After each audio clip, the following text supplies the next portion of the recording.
सदैव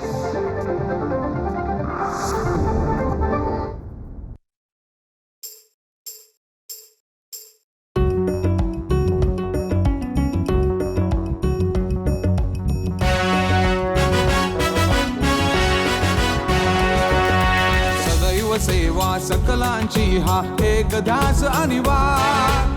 किती संकटे आली तरीही करतो आम्ही पार.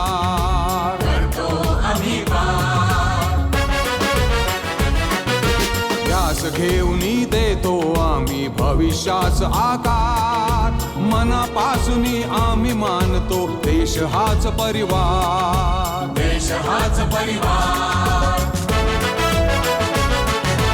विकास साधावया जनांचा आहो आम्ही तयार. राष्ट्र निर्मितीसाठी झटतो आम्ही शिलेदार. आम्ही शिलेदार. आम्ही शिलेदार. नमस्कार. शिलेदार राष्ट्र निर्मितीचे या कार्यक्रमामध्ये आपल्या सगळ्यांचं मनपूर्वक स्वागत. आणि आज या कार्यक्रमामध्ये सहभागी होत असलेली कलावंत रोहिणी, तिचंही मनापासून स्वागत. रोहिणी मुळात आमच्या पुण्याची, अस्सल पुणेकर. शाळा, महाविद्यालय, सुरुवातीचा अभिनय सगळं काही या पुण्यात घडलेलं आणि पुण्यातनंच दाद मिळालेली. पण आमची ही पुणेकर कलावंत दिल्लीत धडकली आणि नॅशनल स्कूल ऑफ ड्रामामध्ये तिने स्वतःचं स्थान निर्माण केलं. सुरुवातीच्या टप्प्यावरच्या चांगुणापासून नंतरच्या गांधी सिनेमापर्यंत आंतरराष्ट्रीय स्तरावर जाऊन पोचलेली अशी आमची ही पुणेकर रोहिणी, जिचा आम्हाला मनपूर्वक अभिमान आहे. आज आपण तिच्याशीच गप्पा करणार आहोत. तिच्या चित्रपट, नाटक, मालिका या माध्यमातल्या सगळ्या प्रकारांविषयी. नमस्कार रोहिणी. नमस्कार. मला एक सांग, तू अस्सल पुणेकर, पुण्यात वाढलेली, हो. तर ह्याचा तुझ्या अभिनयाच्या याच्यामध्ये तुला खरंच कितपत उपयोग झाला? अगदी सुरुवातीपासून, म्हणजे अगदी मला लहानपणापासून आठवत आहे. मला स्टेजवर जायची तशी आवड होतीच असं म्हणायला हरकत नाही. कारण अगदी आठवण म्हणजे मला वाटतं मी 2-2.5 वर्षाची असताना मला कोळणीची भूमिका दिली होती. भूमिका नाही, फॅन्सी ड्रेस कॉम्पिटिशनमध्ये माझ्या आईने मला कोळीण बनवलं होतं. आणि माझा अगदी आत्तापर्यंत कुठेतरी एक छोटासा फोटोग्राफसुद्धा होता. तर ती कोळीण, मोठं कुंकू, तो नऊवारी वगैरे 2.5-3 वर्षाची असताना जेवढा असेल तेवढा, आणि डोक्यावर टोपली. आणि आमच्याकडे असे भिंतीवर लावायचे मासे होते, फ्लॉवर पॉट सारखे, ते 2 मासे आणि एक कटआउट माशांचा. असा मला साजं शृंगार करून मला स्टेजवर पाठवलं. आणि मला फक्त म्हणायचं होतं, मावरं या मावरं. आणि काही नाही, मी स्टेजवर गेले, समोर पाहिलं आणि मी परत आले. काही बोललेच नाही. मला ती पहिली आठवण आहे. त्यामुळे माझी आई खूप हौशी होती या बाबतीमध्ये. आणि तिला मला स्टेज फ्राईट नाही म्हटल्यानंतर मग थोडंसं प्रोत्साहन देणं असतंच. तसं मला प्रोत्साहन दिलं गेलं अगदी लहानपणापासून.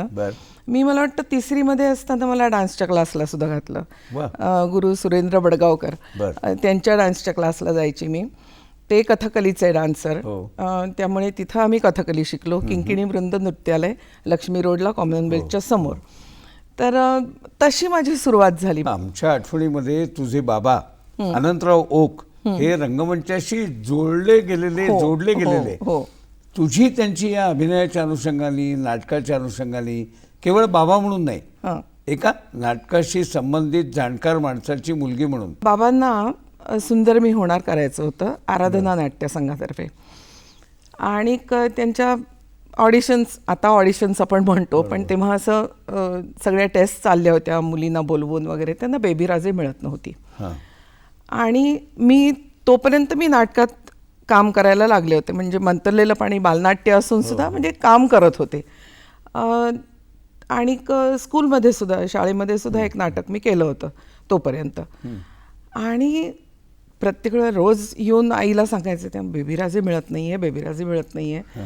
शेवटी आईने एकदा म्हटलं, आहो आपल्या रोहिणीला तो का तुम्ही ट्राय करत नाही? तर बाबा थोडेसे हे की आपल्याच मुलीला कसं हे करायचं, बहुतेक तसं असेल त्यांचं. तर रोहिणीला ट्राय करून बघा ना, थोडंसं तिला साडीबिडी नेसवली की जर अशी वाटेल मोठी वगैरे, असं त्यांचं काय बोलणं झालं मला माहिती नाही. पण दुसऱ्या दिवशी मग बाबांनी मला सांगितलं तू माझ्याबरोबर चल म्हणून, बर मी तुझं रीडिंग घेणार. मग म्हटलं बरं म्हणून गेले तिथे. रीडिंग घेतलं बाबांनी आणि बरं वाचलं असेल कदाचित तेव्हा. 8 दिवस तुला ट्राय करणार आणि नंतर मग काय जो निर्णय घ्यायचा तो घेणार. बरं म्हटलं चला, रोज आपली जात होते 8चे 15 दिवस झाले. काही बोलेनात बाबा. मी आपली आईला विचारते, बाबा काही बोलत नाही आहेत, बाबा काही बोलत नाही आहेत. तर म्हणजे तू गप्प काम कर. आणि मग मी तो बेबी राजेचा रोल सुंदर मी होणारमध्ये आय थिंक 66ला मी तो केला. आणि त्याच्यात मला पुण्याचं म्हणजे रिजनलचं मला रौप्य पदक मिळालं होतं. त्यामुळे बाबा खरे माझे पहिले गुरु असं म्हणायला हरकत नाही. आणखीन त्यांनी म्हणजे स्टेजवरचा वावर म्हणा, म्हणजे मला त्यावेळेची एक आठवण आहे. आमचा प्रयोग चाललेला होता. बेबी राजाचं शेवटी मोठं एक स्पीच असतं, ती वडिलांना नेगेट करून वगैरे ती घराबाहेर पडते. आणि तेव्हा असं म्हणजे आपण भूमिकेमध्ये जायचं वगैरे असं म्हणून तू खूप जीव ओतून काम करत होतो.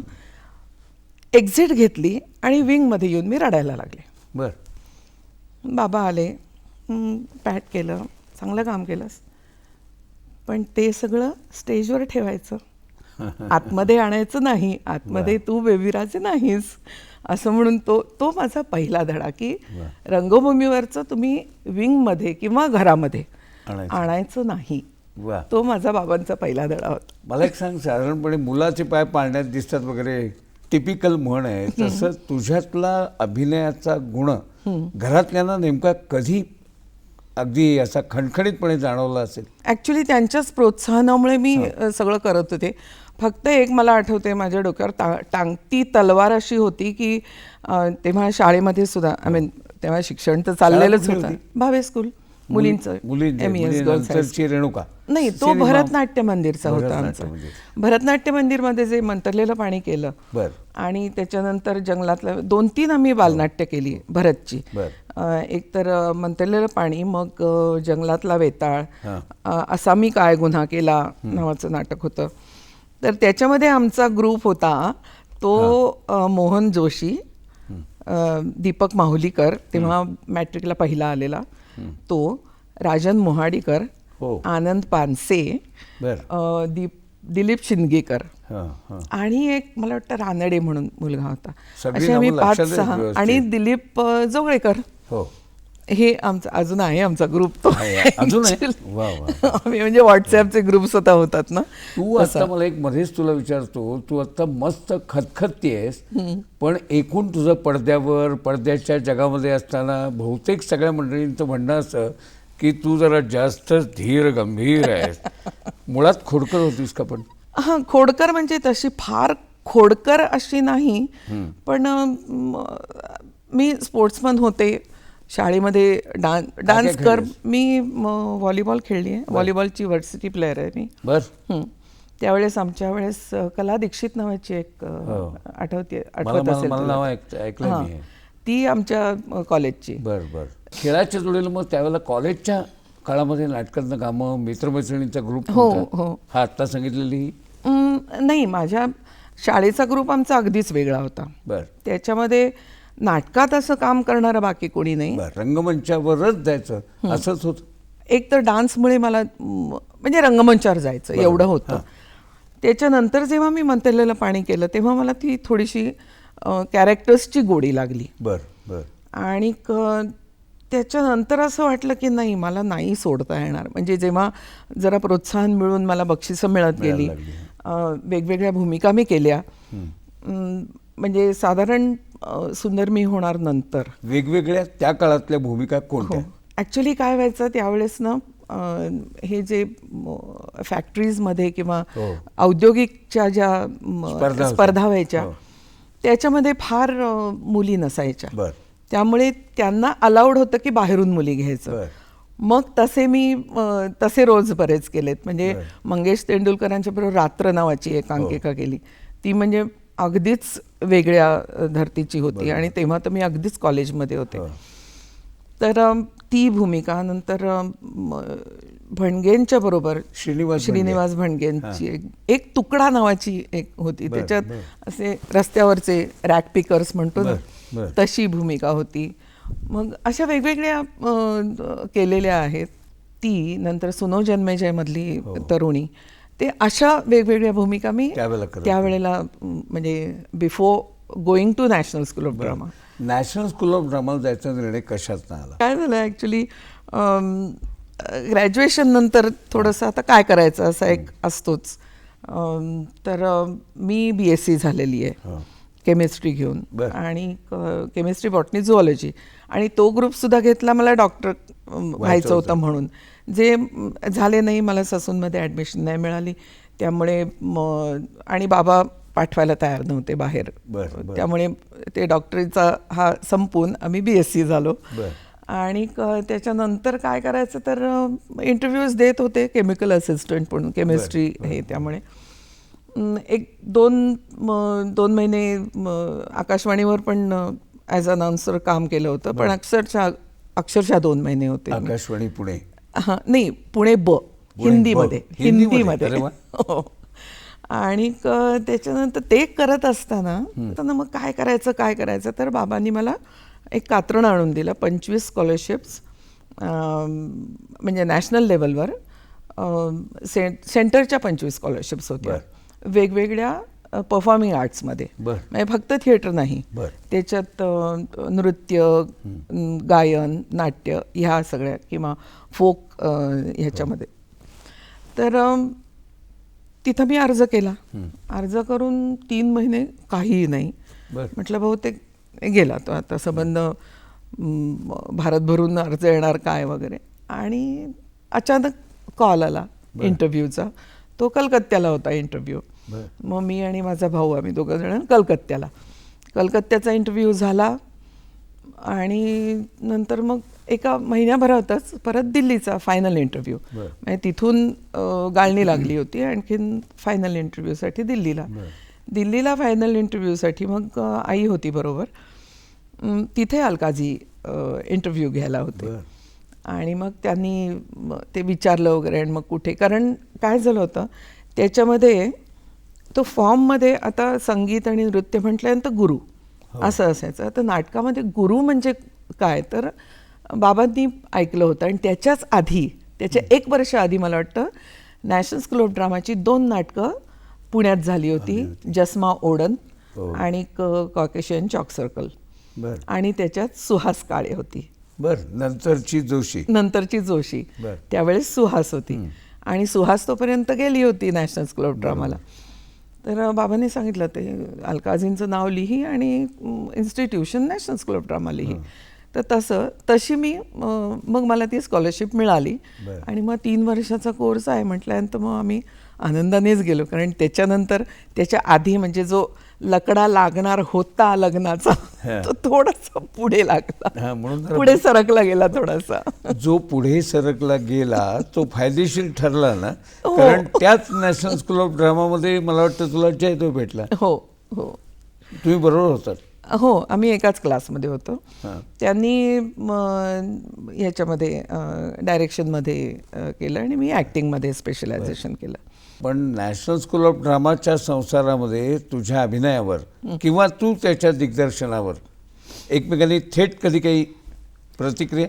नाही, थेट अशी नाही प्रतिक्रिया असं म्हणता येणार. कारण एक डायरेक्टर म्हणून दुसऱ्या कोणाबरोबर तरी मी काम करत असेल तर आपण ढवळाढवळ करायची नाही. हा एक रूलच होता आमचा. आम्ही बरोबर काम करत असताना सुद्धा, म्हणजे लग्न झाल्यानंतर घरात कधी आम्ही रिहर्सल्स केल्या नाहीत. आम्ही नेहमी रिहर्सलच्या जागी जाऊन रिहर्सल केले. घरात कदाचित रिडिंग वगैरे झालं असेल, पण ते फार कमी झालं. नॅशनल स्कूल ऑफ ड्रामा त्यानं, या संस्थेनं तुला नेमकं काय दिलं म्हणता येईल? कमी वेळात दृष्टी, म्हणजे ती अभ्यास करून नंतर आलीच असती. म्हणजे जे मी 3 वर्षात कमावलं ते 10 वर्ष लागली असती मला, गेले नसते तर. पण ती एक दृष्टी, इतरांच्या बरोबर काम करणं, डिसिप्लिन. कारण सर आमचे अलकाजी सर प्रचंड डिसिप्लिन असणारे होते.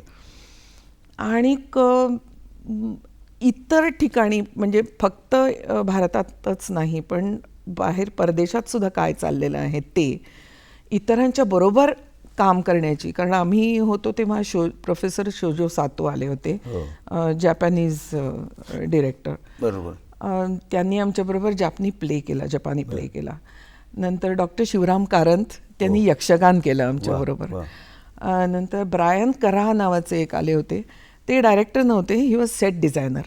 त्यांनी आमचं दांतॉन्स डेथ नावाचं एक नाटक होतं फ्रेंच रेव्होल्युशनवरचं, त्याचे सेट्स केले होते. म्हणजे अशी सगळी लोक आम्हाला या सगळ्या नामवंतांचं मार्गदर्शन होत असताना खास करून जापनीज दिग्दर्शक भेटल्यावर जापनीजमध्ये काम नाही करावं असं वाटलं? नाही, त्याच्यानंतर तसं मला जपानला जायची भयंकर इच्छा झाली होती तेव्हा, की नाही आपण जाऊन तिथे हे करूयात, पण समहाव ते झालं नाही. त्याच्यानंतर पण जपानी कुठल्या तरी नाटकात किंवा त्याच्या अनुवादात काम केलंय ना? हो, त्यांनीच आमचं इबारागी नावाचं नाटक केलं होतं काबुकी स्टाईलमध्ये.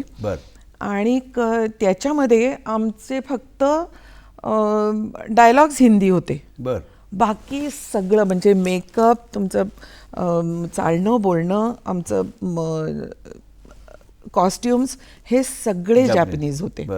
आणि आमचं स्टेज सुद्धा त्यांनी तसंच हे केलं होतं. म्हणजे जपानीच नाटक चाललेलं होतं, फक्त भाषा हिंदी होती.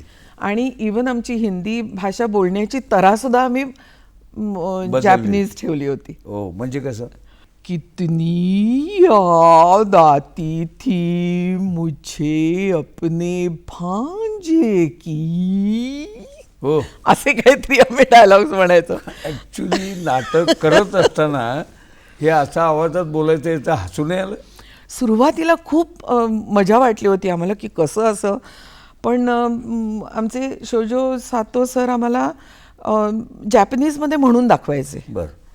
आणि मग ते आम्ही हिंदीमध्ये, कारण त्यांना हिंदी येणं शक्यच नव्हतं, तर ते जॅपनीजमध्ये तो डायलॉग आम्हाला बोलून दाखवायचे. आणि मग आम्ही ते ट्राय करायचो की त्याच ह्याच्यामध्ये, कारण त्या नाटकाचं स्क्रिप्ट होतं 8 का 10 पानी. आणि आम्ही ते नाटक जवळजवळ 1.25 तास करायचो. तर 8-10 पानाचे 1.25 तास म्हणजे डायलॉग डिलिव्हरी सुद्धा तेवढीच ही होती. पण सुरुवातीला वाटलं, पण त्याच्यानंतर जेव्हा जमायला लागलं आम्हाला, आणखीन गंमत यायला लागली त्याच्यामध्ये. अलकाजींची शिस्त सोडून नाटकाच्या दृष्टीने काय काय किंवा अभिनय या दृष्टीनं काय वेगळं शिकायला मिळालं? एक तर वेगवेगळ्या आम्हाला भूमिका करायला मिळाल्या आणि एकमेकांच्या पाहायला मिळाल्या. कारण मला एक नॅशनल स्कूल ऑफ ड्रामाचं आणखीन एक हे वाटतंय की आम्ही स्टुडंट असताना आम्हाला डबल कास्ट करायचे. म्हणजे मी आणि सुहास, समजा मी फर्स्ट इयरची, सुहास थर्ड इयरची होती, आम्हाला एकाच रोलसाठी डबल कास्ट केलं होतं. मग सुहास काय करते ते मग मी पाहायची, मग त्याला फॉलो करायची, कुठलं आपल्याला बरोबर होईल कुठलं नाही होईल, हा एक भाग झालाच. नंतर वेगवेगळे मी सांगितलं तसं, आणि एक कॉन्फिडन्स म्हणतो ना तो वाढवला, स्टेजवर यायचा आणि कुठल्याही जागेमध्ये काम करायचा. कारण आम्ही छोट्या स्टुडिओ थिएटरमध्ये सुद्धा काम केलेलं आहे. किती 70 खुर्च्या होत्या फक्त त्याच्यामध्ये. अशा छोट्याशा स्टुडिओ थिएटरमध्ये काम केलेलं आहे. ओपन एअर थिएटरमध्ये काम केलेलं आहे, ज्याचा स्पॅनच मुळी 60 फुटाचा होता. आणि पुराना किल्लामध्ये त्या मॉन्युमेंट्सवर जाऊन पण काम केलेलं आहे. त्यामुळे तो जो एक्सपिरियन्स आहे सगळीकडे काम करायचं, त्यामुळे आता किती अगदी 10 बाय 10 मध्ये काम करायला सांगितलं सुद्धा इमिजिएटली तो स्विच ऑन होतो. पहिलं नाटक किंवा पहिला चित्रपट याची आठवण काय? सूर्यमुख नावाचं नाटक होतं. तर ते कृष्णाची शेवटची बायको आणि कृष्णाचा मोठा मुलगा यांच्या प्रेमसंबंधाची गोष्ट होती ती. वेणुरती नाव तिचं. आणि त्याचा रोल करायचा होता. आणि ते नाटक ना मला समजेच ना. लक्ष्मीनारायण लाल यांनी लिहिलेलं होतं. आणि आम्ही पाहायचो वगैरे, पण सुरुवातीला असं होतं, सुरुवातीला मला काही रोल वगैरे मिळाला नव्हता, त्यामुळे आम्ही क्राऊड सीनमध्ये असायचो. त्यामुळे क्राऊड सीनमध्ये आपण सगळे करतो तसं आम्ही फार लक्ष दिलं नव्हतं. पण जेव्हा रोल करायची वेळ आली, जेव्हा सरांनी सांगितलं तुला रोल करायचं आहे म्हटलं, तर मग थोडीशी जागी झाली आणि म्हटलं मला काहीच कळत नाही आहे. म्हणून एकदा सरांच्याकडे गेले मी. बर. त्यांना म्हटलं सर मला काही कळत नाही. काही कळत नाही. Okay, I will tell you how to break down in units.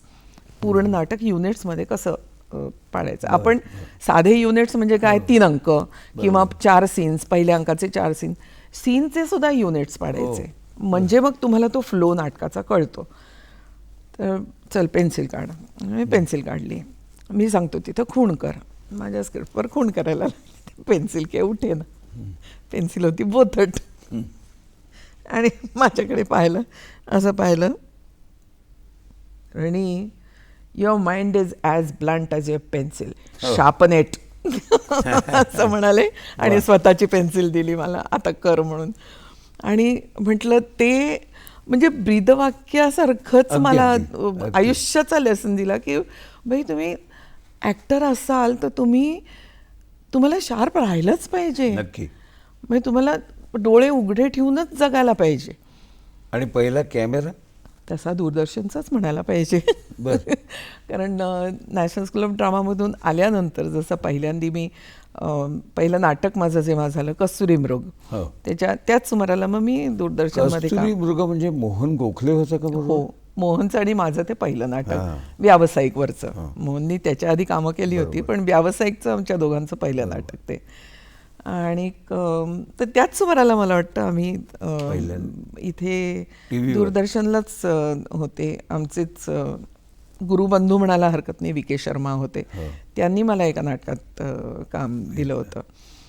तो मला वाटतं पहिला कॅमेरा माझा पहिला. पण गाजलेला पुरस्कार मिळालेला कुठला सुरुवातीचा? कारण त्याचं एक वेगळं, तुला काय साहित्य अकादमीपासून राष्ट्रीय पुरस्कारापर्यंत अनेक पुरस्कार आहेत, पण पहिला तो चांगुणा. पहिलं कोणत्या पिरियडमध्ये केलं? 75 आल्यावरच केलं. जयदेवनेच केलं होतं ते पहिलं. तुमच्या स्वतःच्या संस्थेमार्फत? नाही, आविष्कार. सुलभा देशपांडे, अरविंद देशपांडेंची संस्था. तर ते सुद्धा नाटक जयदेवला सुलभाताईंनी बोलावलं आणि तू तिकडून आलायस, हे आमच्याकडे नाटक आहे, आविष्कारसाठी कर ना असं सांगितलं. ते वाचल्यानंतर जयदेव म्हणे रोहिणी तुझ्यासाठी रोल आहे, तू येतेस का पुण्याहून इकडे? मग मी पुण्याला तेव्हा होते. पुण्याला मी शय्या नावाची बुधवार योजना होती बघ, महाराष्ट्र कलोपासचे प्रयोग होते. टिळक रोडवर लोखंडे प्रकाशनाच्या गच्चीवर व्हायचे. येस, तिथं मी शय्या नावाची एकांकिका केली होती आणि ती करत होते त्या सुमाराला. तेव्हा जयदेवचा फोन आला, येतेस का? म्हटलं ओके येते तिकडे. आणि चांगुणा नावाचं नाटक यर्मा लॉर्काचं ते माझ्या हातात आलेलं आहे, तर त्याला तू करावंस असं मला वाटतंय. म्हटलं बाबांना विचारलं, म्हटलं जाऊन तिथं माझ्या काकांच्याकडे राहिले आणि ते आम्ही नाटक 75-76 केलं. चांगुणाची तुझी भूमिका खूपच गाजली. हो. तर चांगुणाचा विचार तू नेमका कसा केला होता? चांगुणामध्ये काय आहे, एक तर ते कॅथलिक जो विचार आहे, म्हणजे लॉर्कांनी जो कॅथलिक विचार मांडलेला आहे की चांगुणा अशा नवऱ्याची बायको आहे की ज्याला संसारात फार इंटरेस्ट नाही आहे. आणि तो म्हणाला काय मुलं वगैरे होणं माझ्यासाठी नाही, मला प्लेजर पाहिजे, असा तो नवरा. आणि हिचा एक बालपणचा मित्र आहे आणि त्याला थोडीशी ती अटॅच्ड आहे आणखीन, ती प्रत्येक वेळेला. आणि मुलासाठी आसूसलेली आहे ती. आणि नवरा लक्ष देत नाही आहे इन द सेन्स तो सारखा शेतावरच असतो. आणि हिला भयंकर ओढ आहे मुलाची. आणि प्रत्येक वेळेला मैत्रीण प्रेग्नंट आहे म्हटल्यानंतर मैत्रिणीला विचारायचं कसं वाटतं ग, तुझ्यासाठी मी झबली वगैरे शिवते आणखीन. आणि मग सगळे तुला एवढी आवड आहे मुलांची आणि तुझंच हे नाही आहे वगैरे असं, अशी ती होती. आणि अगदी शेवटी जेव्हा तो दारू पिऊन तिला बळजबरी करायला लागतो, नवराच बळजबरी करतो की नाही मला मुलांच्यामध्ये इंटरेस्ट नाही आहे, ही म्हणते मला मूल पाहिजे. आणि त्या ह्याच्यामध्ये त्या शफलमध्ये ती त्याला त्या चिडीने मारते की हा मला मूल देत नाही आहे असं म्हणून ती त्यालाच मारते. आणि नंतर हंबरडा फोडते की मीच मारलं माझ्या मुलाला. म्हणजे एकुलती एक आशा सुद्धा माझी संपलेली आहे आता.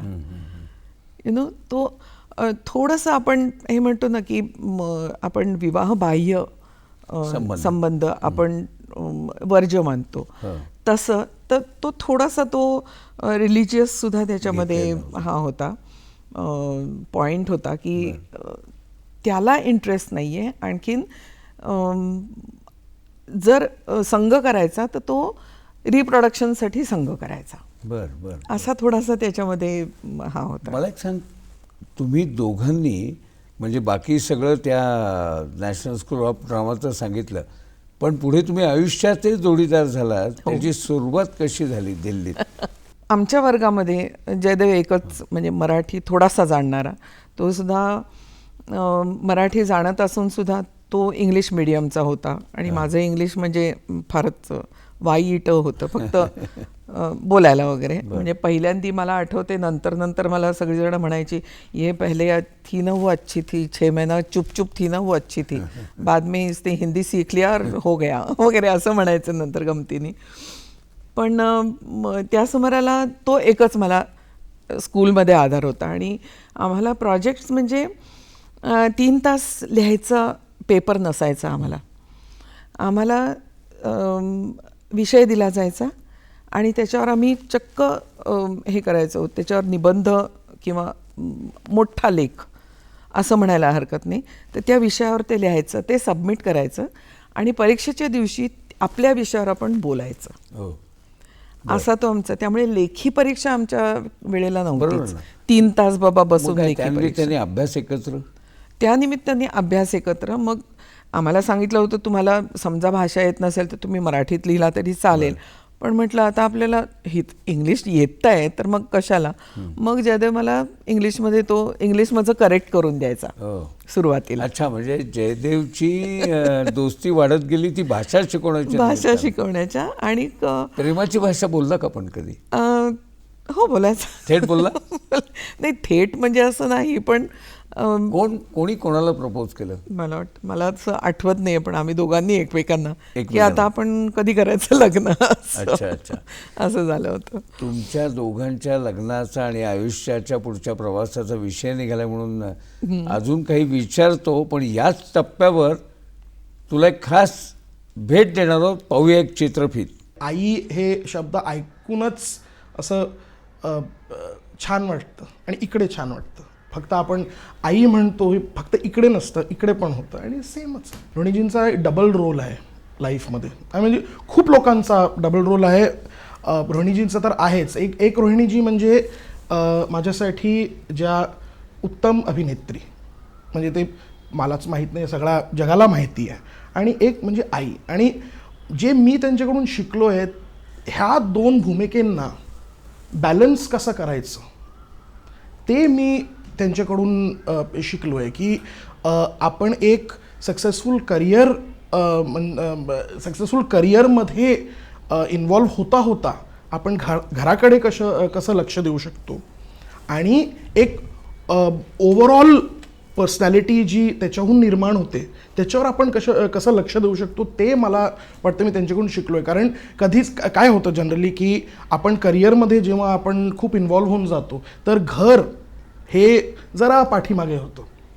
पण रोहिणीजींकडून जे मी शिकलो आहे ते तो बॅलन्स कसं करावं हे मी त्यांच्याकडून मी लहान असताना ना खूप लोक अशी आणि लोक विचारतात की काय रे आई, आता रात्री येते, तुझं कसं होतं, तुला आईची आठवण येत नाही. पण मला दोघांनी, म्हणजे फक्त आईने नाही बाबांनी पण कधी असं मला जाणवू दिलं नाही की मी निग्लेक्टेड आहे का मला कोणी लक्ष देत नाही, असं काही झालं नाही. तेच तो बॅलन्स.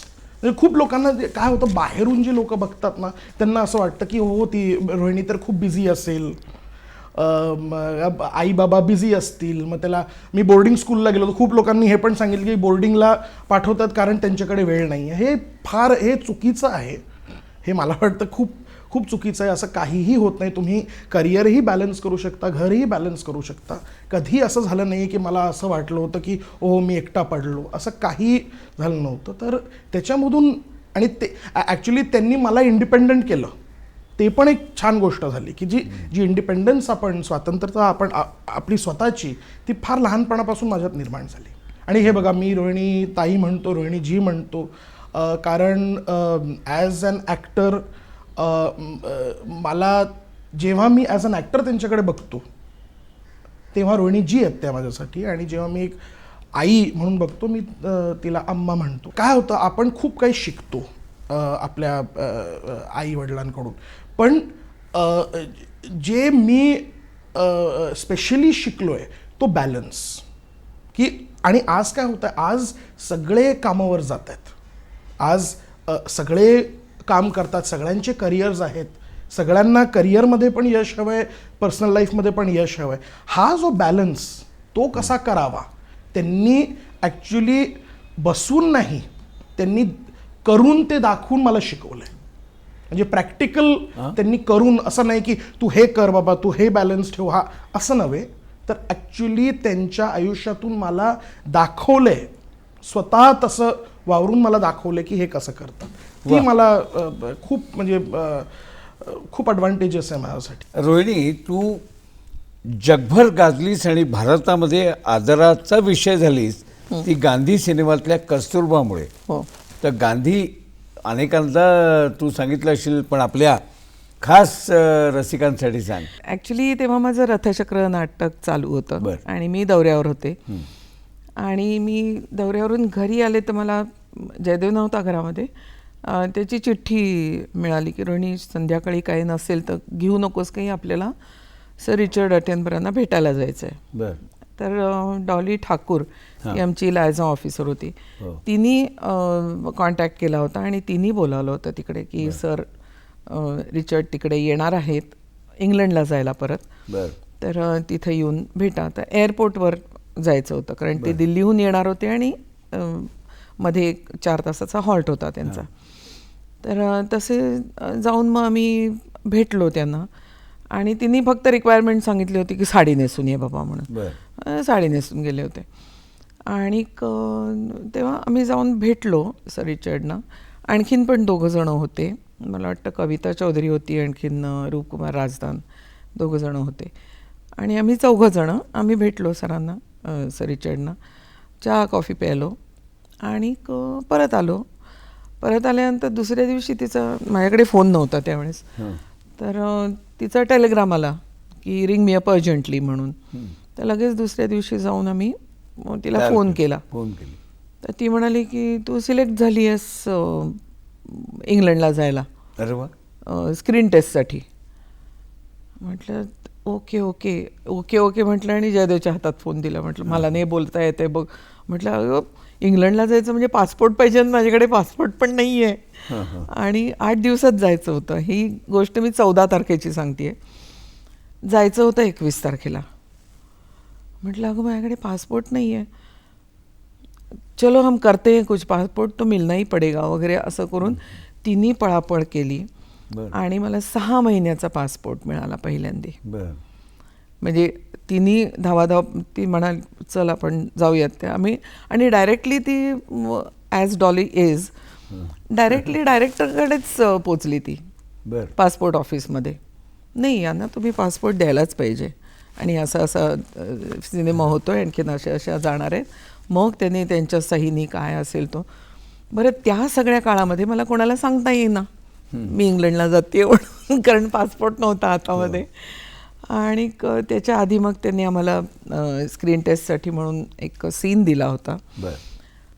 तुमचं काय जे म्हणजे कॉस्ट्यूम वगैरे सगळं साडी घेऊन जायची होती, त्यामुळे माझं नॅशनल स्कूल ऑफ ड्रामाचं ट्रेनिंग त्यावेळेस अगदी उपयोगाला पडलं.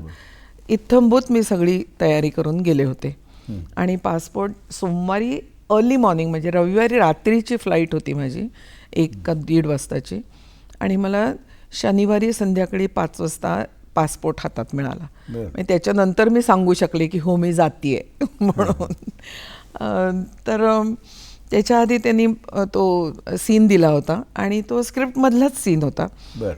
तो क्लिनिंग द लट्रीन म्हणून आम्ही सीन म्हणतो. तो नकार देते जेव्हा मी साफ करणार नाही, संडास साफ करणार नाही म्हणून.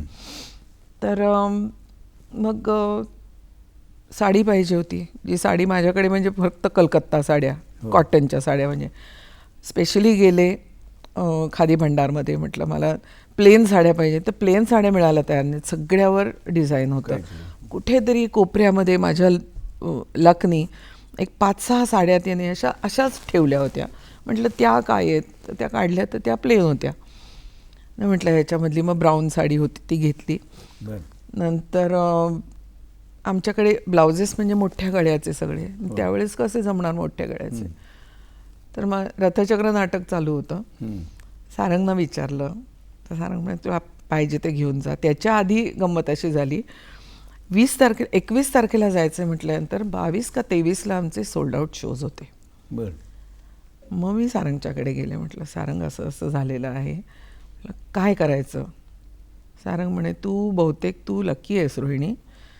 आजच सकाळी त्यांचा फोन आला होता की आम्हाला तो सोल्ड आउट शो जमत नाही आहे, आम्हाला तारीख बदलून द्या, आणि दुसरा शो आपणच लावणार होतो ज्याची जाहिरात गेलेली नाही आहे, सो मी ती तारीख बदलतो, तू जाऊन ये, पण 27चा शो करायला पाहिजे तुला, असं काहीतरी म्हणाले. तर म्हणजे सारंगने मला ती हेल्प केली की आणि मग ते मंगळसूत्र आणखीन हे, आणि अगदी राईट फ्रॉम बिंदी मी सगळं घेऊन गेले होते. तिथं जाताना असं लक्षात आलं की तिथे आम्ही 3 कस्तुरबा आणखीन 3 गांधी होते. कोण होतं माझ्याबरोबर त्यांनी बेन किंग्सलेला ठेवलं होतं, स्मिता पाटील आणि नसीरुद्दीन शाह. आणि तिसरी जोडी भक्ती बर्वे आणि जॉन हर्ट, अशा तिघांच्या जोड्या त्यांनीच लावल्या होत्या. मी तिथं पोचल्यानंतर मला बेनचा फोटो दाखवला. त्यांच्याकडे ना एवढं मोठं जाड पुस्तक सारखं होतं, त्याच्यामध्ये एक पेजचं हे ठेवलेलं होतं, खूण ठेवलेली होती, ते उघडली त्याच्यात मी पाहिलं प्रत्येक पानावर एकेका ॲक्टरचे 2 फोटो आणि खाली माहिती, 2 फोटो खाली माहिती, आणि एवढं जाड पुस्तक होतं. इतके ॲक्टर्स आहेत याच्यामध्ये. तर त्याच्यामध्ये बेनचा फोटो मला दाखवला की याच्याबरोबर तुला काम करायचे. बेन किंग्सले नाव आहे त्याचं. आणि मग दुसऱ्या दिवशी आम्ही शेपर्टन स्टुडिओमध्ये हे होता, तो सीन करणार होते. तिथं गेले, आणखीन मी तयार झाले तर गुजराती वगैरे साडी नेसलेली, आणखीन ते सगळं हे केलेलं होतं, कसा बन बांधायचा ते सांगायला लागलं त्यांना. साडी मी माझी नेसले. सगळं झाल्यानंतर रिचर्ड म्हणाले चल आता आपण बेन किंग्सलेला भेटू, म्हणून बेन किंग्सलेच्या रूममध्ये तो आला होता आणि मेकअप तयार होत होता. तिथं गेलो. Ben, this is Rohini, Rohini this is Ben, hello hello hello झालं. Okay, I leave you both of you असं म्हणून ते निघून गेले. I see to the set वगैरे असं म्हणून तर सेटवर निघून गेले. When you are ready come there. मी आपली तिथेच. म्हटलं आता आपल्याला सवय ना की आपण एक सीन करायचं झालं तर चल बोलून घेऊयात एकदा आपण, असं म्हणतो ना. मला तशी बोलायची भयंकर इच्छा झाली होती की आपण विचारावं काय याला, पण ह्यांच्याकडे काय रीत असेल आपल्याला माहिती नाही, आणि आपण उगाच असं मी हे करत होते. तेवढ्यात बेन म्हणाला should we do our lines first. म्हटलं येस. असं झालं. आणि तेव्हापासून जे म्हणजे आपण म्हणतो ना जमल्यासारखंच झालं की आपण केमिस्ट्री जुळते ना, तसं हे झालं की तेव्हापासून भीड चेपली माझी की इंग्लंडचा ॲक्टर, आणखीन इंग्लिश ॲक्टर, आणखीन ती भीड कम्प्लिटली चेपली बेन संबंधी. आणि त्याच्यानंतर मग जसजसं आम्ही नंतर मग त्याचं सिलेक्शन झालं, माझं झालं सिलेक्शन. त्याच्यानंतरसुद्धा आम्ही जेव्हा सूत कातायचं म्हणजे हे केलं, ट्रेनिंग घेतलं, तर तेव्हासुद्धा आम्ही सुरुवातीला आमचं मी कातायचो, आणि मग नंतरचे मला वाटतं जवळजवळ आम्ही 20-25 दिवस आम्ही आयदर त्याच्या रूममध्ये किंवा माझ्या रूममध्ये एकत्र बसून, आणि आमचे टीचर्ससुद्धा एकत्र, आम्ही 4 जण एकत्र असायचो आणि गप्पा मारत मारत आम्ही सूत कातायचो. त्यामुळे ट्युनिंग पण झालं, आमचा हात पण बसला ह्याच्यावर. गांधीबद्दल बरंच काही बोलता येईल, पण गांधीबद्दल सर्वाधिक तुला आवडलेली जात कोणाची? ॲक्च्युली गांधी नंतर आमचे प्रीमियर्स झाले. प्रीमियर्सच्या वेळेस आम्ही पहिला प्रीमियर झाला दिल्लीला, दुसरा प्रीमियर होता इंग्लंडला, आणि प्रीमियरच्या नंतर युजली डिनर वगैरे असायचं. तर आम्ही इंग्लंडला डिनरला गेलो होतो, म्हणजे रिसेप्शनला गेलो होतो. आणि तिथं आमच्या टेबलवर आम्ही बसलेलो होतो.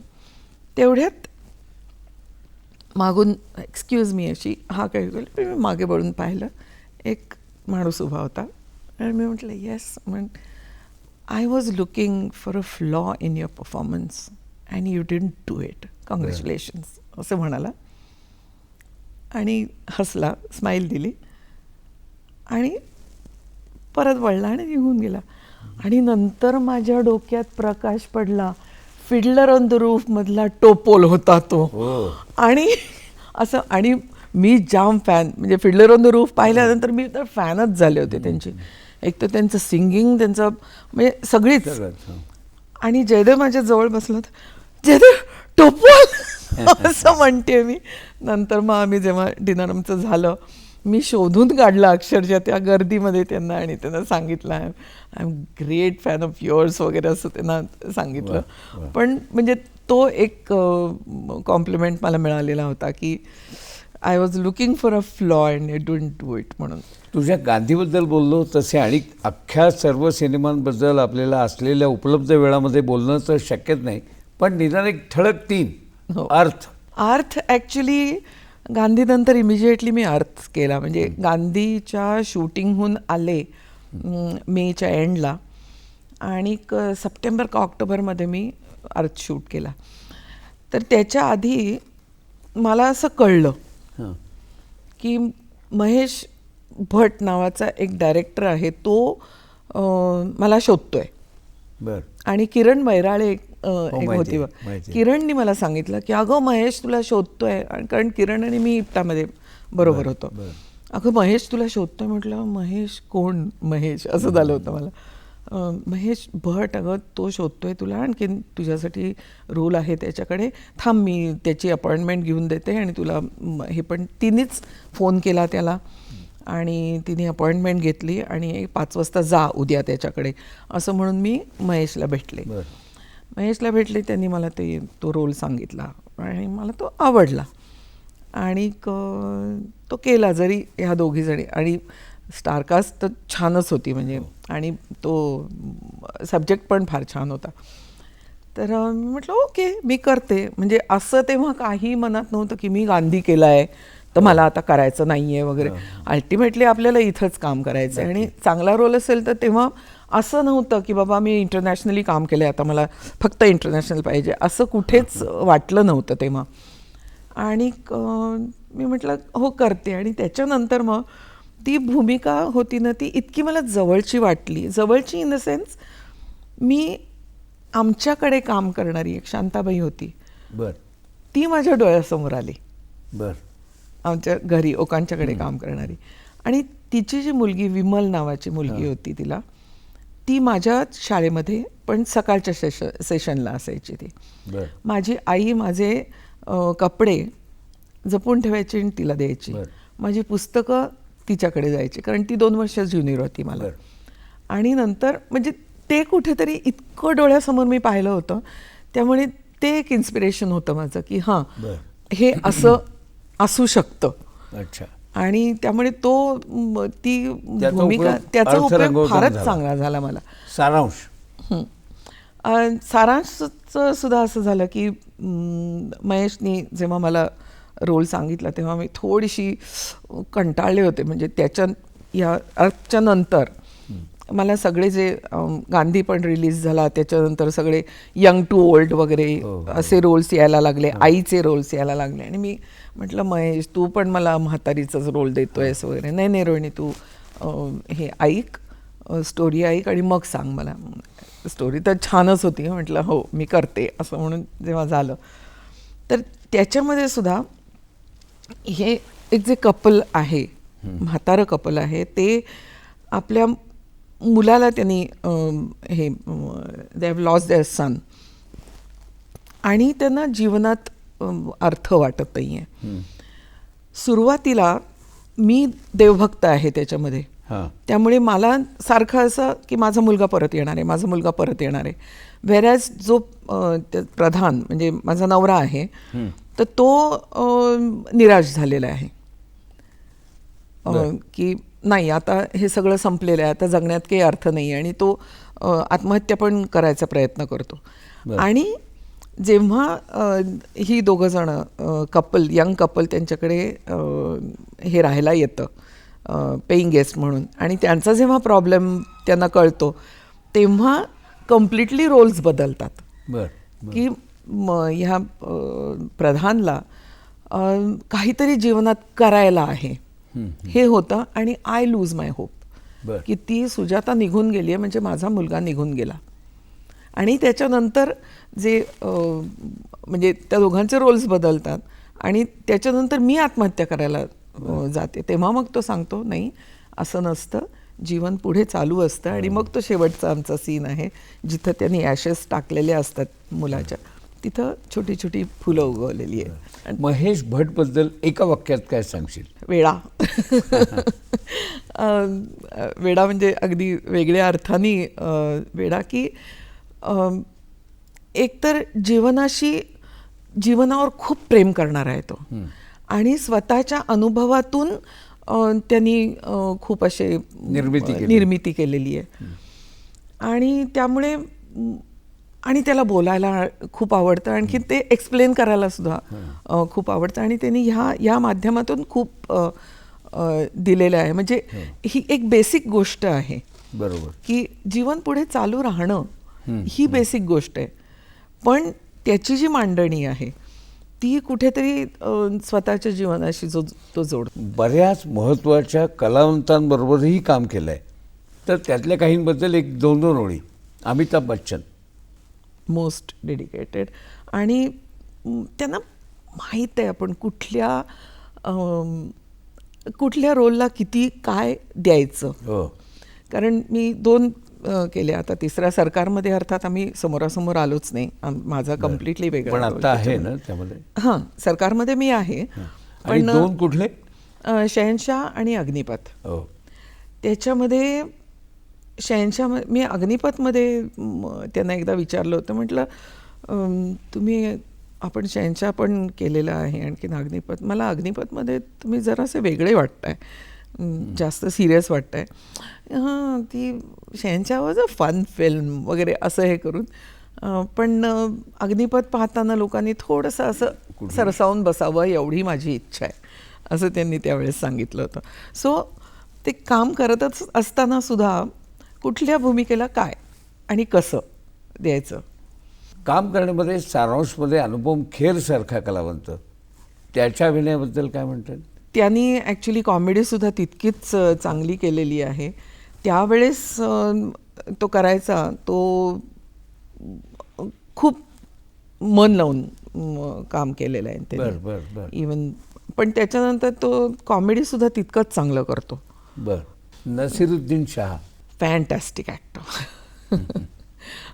ॲक्च्युली नसीरबरोबर मी अगदी right from national school of drama दिल्लीपासून. हो, मला 1 वर्ष सिनियर तो. त्यामुळे आम्ही सुलतान रझिया, त्यांनी याकूत केला होता सुलतान रझियामध्ये त्यावेळेस, तेव्हापासून आम्ही एकमेकांना ओळखतो आणि एकमेकांच्या बरोबर कामं केलेली आहेत. नंतर फिल्ममध्ये एखाद दुसऱ्याच फिल्ममध्ये काम केलेलं आहे मी त्याच्याबरोबर. घर नावाची एक फिल्म होती, दीप्ती नवल, तो आणि मी, आम्ही 3 जणांनी केलं होतं. तर तो सुद्धा असाच खूप मन लावून, खूप अभ्यासून काम करणारा. तुझ्याबरोबर एक ग्लॅमरस अभिनेत्री तिनं काम केलं आहे, तिच्याबद्दल सांग. श्रीदेवी. हां, श्रीदेवी म्हणजे माझं पहिलं इम्प्रेशन म्हणजे she is absolutely switch on switch off actor. मी तिच्याबरोबर पहिल्यांदा काम केलं, म्हणजे एकच काम केलं नाही, 2दा. चालबाजमध्ये, आणखीन धर्म अधिकारी नावाची एक फिल्म होती, त्याच्यामध्ये मला वाटतं नंतरचा शॉट माझा होता, म्हणून मी सेटवर होते आणि तिचा क्लोजअप चाललेला होता. आणि काही नाही, ती समोर मला वाटतं जितेंद्रची कॅरेक्टर असणार आहे, जितेंद्रला ती बोलवायचा प्रयत्न करते आणि हातात तिच्या लाडवाची प्लेट आहे आणि ती फक्त लाडू काढून त्याला दाखवते. आणखीन हा फक्त एक क्लोजअप होता तिचा आणि समोर कोणीही नव्हतं आणि तिचाच क्लोजअप चालू होता आणि नंतर मग माझा होणार होता, म्हणून मी सेटवर जाऊन बसले होते आणि मी बघत होते अक्षरशः सांगते, म्हणजे कॅमेरा रोल ॲक्शन म्हटल्यानंतर जी काय स्विच ऑन झाली आहे ती, मी म्हटलं ही तर म्हणजे असं इलेक्ट्रिसिटी गेल्यासारखी तिने असा शॉट दिला की समोर कोणीतरी आहे, आणखीन डोळे चमकतायत तिचे, आणखीन ती अशी हे करून लाडू दाखवून दाखवून बोलवतीये आणि ओके कट म्हटल्यानंतर आणि निघून गेली ती. इतकी कॅज्युअल नंतर झाली, पण तो अक्षरशः स्विच ऑन जो झाला होता ना तिच्यामध्ये जो बदल पाहिला ना मी म्हटलं हे काहीतरी वेगळंच मिश्रण आहे. अजून एक छोटी गोष्ट म्हणजे मगाशी आपण असीमकडनं ऐकलंच, पण तू स्वतः एक गृहिणी म्हणून सिनेमा, नाटक, मालिका याच्या सगळ्या वेळापत्रकामध्ये घरचा बॅलन्स कसा सांभाळ? ॲक्च्युली ना घरचा बॅलन्स सांभाळायला तुम्हाला घरची पण तितकीच मदत लागते आणि मदत असावी लागते. सुरुवातीच्या काळामध्ये माझ्या सासूबाईंनी जवळजवळ असीम 6 वर्षाचा असताना सासूबाई गेल्या, पण त्याच्या आधी त्या गेल्या तेव्हा माझ्या लक्षात आलं की अरे आता मला मुलाला सांभाळायचंय असं झालं होतं. त्यांनी इतकं सांभाळलं त्याला, त्यामुळे मी ते करू शकले. अर्थात ते सुद्धा सकाळी जे मी 8:30 वाजता वगैरे जायची, कारण तेव्हा 7 वाजताची शिफ्ट फारशी नसायची, तर ते जायची त्याला तो तान्हा असताना सुद्धा त्याला आंघोळ घालून घरातला स्वयंपाक करून, म्हणजे जेणेकरून सासूबाईंना फक्त गरम करून जेवण घेणे एवढंच राहतं काम आणि त्याला जेवायला देणं एवढंच असेल काम असं पाहत होते मी. आणि त्या सांभाळायच्या आणि आल्या आल्या म्हणजे नाही हा आता तुझ्या ताब्यात असं म्हणून तो माझ्याकडे द्यायच्या. तर ते पण होतं. दुसरं जयदेवचं आणि माझं थोडंसं असं आम्ही पाळलं होतं, अलिखित होतं ते, की जेव्हा माझं आउटडोअर कधी असेल तर जयदेव बाहेरची कामं घ्यायचा नाही. आणि जयदेवच्या बाहेरचं काम असेल तर तेव्हा मी आउटडोअर समजा फिल्म आली किंवा असेल तर ते मी नाही म्हणून सांगायचे. म्हणजे ते काम मी घ्यायची नाही. आयदर तुम्ही पुढच्या म्हणजे आणखीन एक 4 दिवस पुढे ढकला म्हणायची किंवा मग फिल्म सोडून द्यायची. तू अशा वेगळ्या कोणत्या भाषेतले सिनेमे केलेत, म्हणजे मराठी, हिंदी सोडून, इंग्लिश सोडून? मी सगळ्या साऊथ इंडियन लँग्वेजेसचे केलेत. माझ्या 2 तामिळ, 2 का 3 तामिळ झालेत आता, 2 कन्नडा, 2 मल्याळम आणि एक 10-12 तेलुगू फिल्म्स केलेले आहेत. ह्या मालिकांमध्ये तू सगळ्या शिरलीस, तर मालिकांमध्ये कम्फर्टेबल, सिनेमात कम्फर्टेबल का नाटकात? तिन्ही वेगवेगळी मीडियम्स आहेत रे, पण मला वाटतं मला नाटक आवडतं जास्त. कम्फर्टेबल असं नाही, पण मला नाटक जास्त आवडतं. लक्षात आलं. गाजलेले मिळालेले पुरस्कार ठळक: संगीत नाटक academy, BAFTA, British academy of film and television arts, राज्य नाट्य स्पर्धाला 5 पदकं आहेत माझ्याकडे वेगवेगळ्या ह्याची. बरोबर. आणि नॅशनल स्कूल ऑफ ड्रामामध्ये बेस्ट ॲक्टर आणि बेस्ट ऑलराऊंड स्टुडंट. आणि फिल्मफेअर 2 फिल्मफेअर्स आहेत, 2 फिल्मफेअर, अर्थ आणि अग्निपथ. बरोबर. आणि नॅशनल अवॉर्ड पार्टीसाठी. फारच मस्त. मला एक सांग, सगळ्यांना विचारतात की स्वप्नात म्हणजे अगदी स्वप्न बाळगून असलेली अशी भूमिका कुठली करायची राहिली? मला ना मॅकबेथमध्ये लेडी मॅकबेथचा रोल करायचा आहे. वा वा. मला म्हणजे मी फार पहिल्यापासूनची ती माझी ही आहे. हे तसे एका वाक्यातलेच प्रश्न झाले, पण आपल्याकडे पद्धत आहे त्यानुसार मी तुला काही फास्ट ट्रॅक विचारतो. ओके. आयुष्यात सगळ्यात महत्त्वाची व्यक्ती? जयदेव. तुझा आदर्श? अलकाजी. आवडता अभिनेता? संजीव कुमार.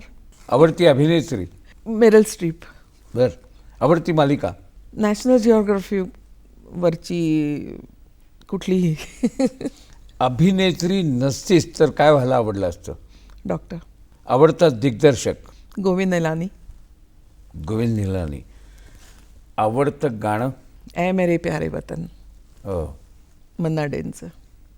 आणि समारोपाकडे जात असताना मी तुला एवढंच म्हणेन की आपल्या या माध्यमांमध्ये येणारी जी नवी मंडळी आहेत त्यांना काय सांगशील? तुम्हाला जे आवडेल तेच करा. इतरांना काहीतरी आवडतंय म्हणून मी ते करतोय, किंवा इथं पैसा जास्त आहे इथं कमी आहे, इथं कमी आहे पैसा तरी मला हे करायला आवडते तर तेच करायचं एक. आणि दुसरं खास करून मी मुलींना सांगेन, तुमची डिग्निटी तुमच्या हातात असते. So set your priorities right. वा. शिलेदार राष्ट्र निर्मितीचे या कार्यक्रमामध्ये रोहिणी आपल्यामध्ये सहभागी झाली आणि मनापासून उत्तरं देत गेली. रोहिणी, तुझे मनापासून आभार. धन्यवाद.